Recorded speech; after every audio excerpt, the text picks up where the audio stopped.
Good afternoon, dear students. I hope you all are doing good studying at home. Yesterday I told you about the types of cans. So proceeding further with my lecture, I'll be telling you about the can types today. Yesterday I told you in my previous lecture that on the basis of structure, there are two types of cans. One are 3-piece cans and another one are 2-piece cans. So in 3-piece cans, as the name itself indicates, it is having a bottom lid, a cylindrical body and a top lid. That top lid is having a lip for the opening, right? Then in 2-piece cans, the body, it is integrated with bottom lid and that lid is with a lip. That means an opening. Now, when you have 2-piece or 3-piece cans, you require seaming, but in 3-piece cans you require double seaming.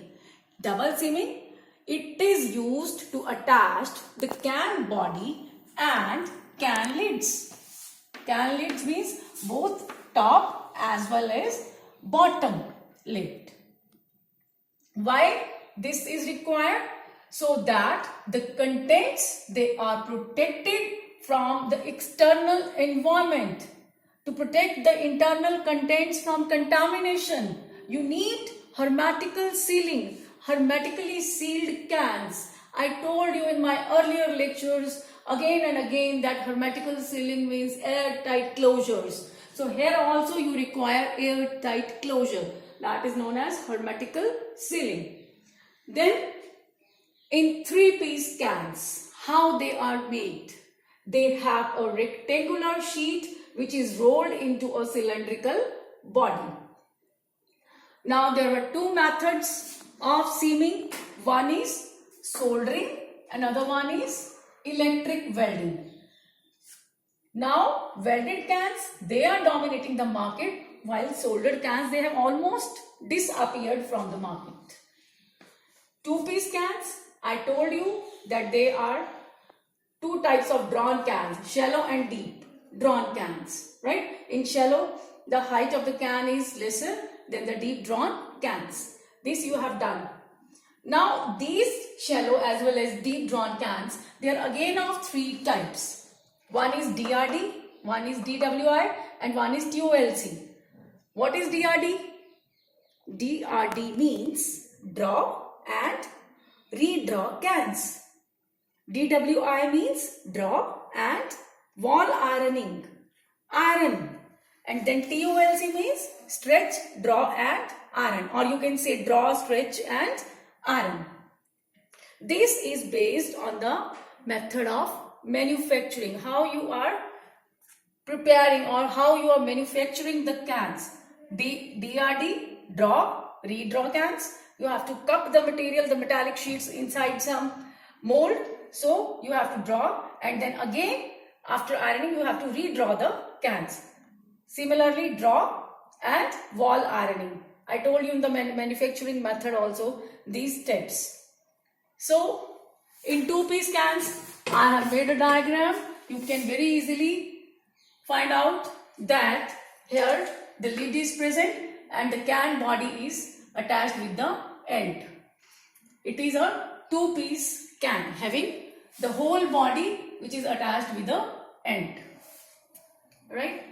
Then in 3-piece cans, these are actually welded cans because it is having 3 pieces, the top, bottom and can body. So it is having a central seam which is the welded part. This is the lid, this is the welded part, this is the flat end and this is the whole can body. Now you have to fill the contents in the can, and there are basically, like if we talk about liquid products, so there are 3 types of products: beverage with milk, tea, coffee, etc. Then fruit juices, they are being filled in which nitrogen gas is being pressurized, and then carbonated beverages, beer and others. So for the types A and B, beverage and fruit juices, vacuum filling is done. Vacuum filling method is being practiced in vacuum filling, you are going to take out the whole of the air. So pressure inside the can is lower than the atmospheric pressure.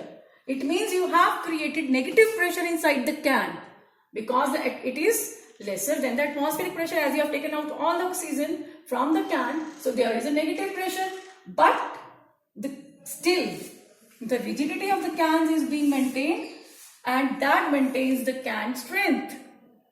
You can very well get this thing from the example of a soup bowl which is covered with a cover, right? A covered soup bowl.